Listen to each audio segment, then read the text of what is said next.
Multiplication. Error multiplication मध्ये कशी find out केले जाते बघा, लक्ष द्या. लेट समजा झेड हा नंबर आहे आणि त्याचा तो प्रॉडक्ट आहे. कोणाकोणाचा प्रॉडक्ट आहे? 2 नंबरचा प्रॉडक्ट आहे. 2 नंबर कोणकोणते आहेत? पहिला ए, दुसरा बी आहे. म्हणजे झेड बरोबर फॉर्म्युला मिळतोय तुम्हाला. काय मिळतोय? ए इंटू बी. इक्वेशन नंबर 1 म्हटलं. आता या दोन्हीचं मल्टिप्लिकेशन आहे, ए आणि बी यांचा गुणाकार. गुणाकार म्हणजे मल्टिप्लिकेशन. आता झेड ची व्हॅल्यू व्हॅरीज होते. कुठून कुठे व्हॅरीज होते? झेड बरोबर झेड प्लस और मायनस डेल्टा झेड.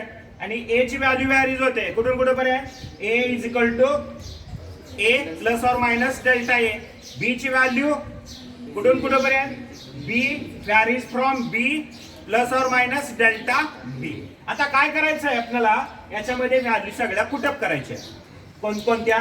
झेड, ए आणि बी या तिन्हीचे व्हॅल्यू इक्वेशन 1 मध्ये ठेवा. काय मिळेल?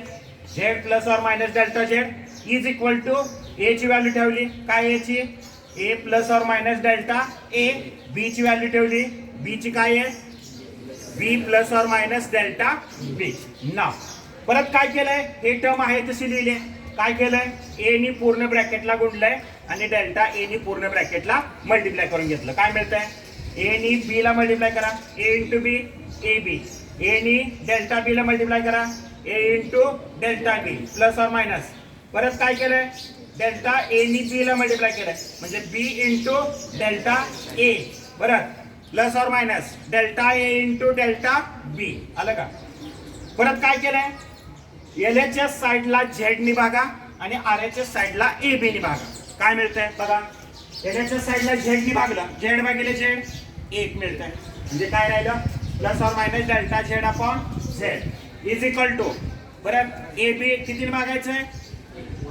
कितीने भागायचंय? त्या साईडला ए बी ने भागायचं. म्हणजे काय राहत आहे? ए बी भागिले ए बी काय मिळतंय? 1 प्लस और minus A into delta B divided by A B. एला ए कॅन्सल म्हणजे फक्त इथं बी राहते. त्यानंतर प्लस और minus B into delta A divided by A B. परत बी ला बी कॅन्सल म्हणजे काय राहतं? फक्त इथं ए राहील. तर प्लस और minus delta A upon delta A into delta B divided by A B. Delta A divided by A. A ला ए घेतला. परत delta B divided by B घेतली. इक्वेशन नंबर काय म्हटल्याला? 2 म्हटलं. बघा म्हणजे फॉर्म्युला काय मिळाला परत? आता ही जी किंमत आहे ही अतिशय लहान आहे. म्हणजे याचा भागाकार अतिशय लहान आहे. म्हणजे ही पूर्ण किंमत काय केली आपण? काढून टाकली. काढून टाकली तर हीच किंमत फक्त काय राहील? एवढ्याच किमती राहतील. म्हणजे काय राहील? 1 plus delta Z upon Z is equal to 1 plus और minus delta B divided by B plus delta A divided by A. म्हणजेच ह्या किमती काय मिळाल्या तुम्हाला? काय मिळाल्या याच्यामध्ये? आता परत इथं काय आहे बघा, हे प्लस आहे या साईडला. इकडे आणलं तर काय होतंय? मायनस होत आहे. परत इथं प्लस 1 मायनस 1 0 होत आहे. म्हणजे ह्या दोन्ही काय होत आहे? 1 1 दोन्ही साईडचं कॅन्सल होईल. म्हणजे काय राहील या साईडला? Delta Z upon Z is equal to delta A divided by A plus और minus delta B divided by B. And this is the value of the percentage error. कशामध्ये मिळेल ही तुम्हाला? मल्टिप्लिकेशन.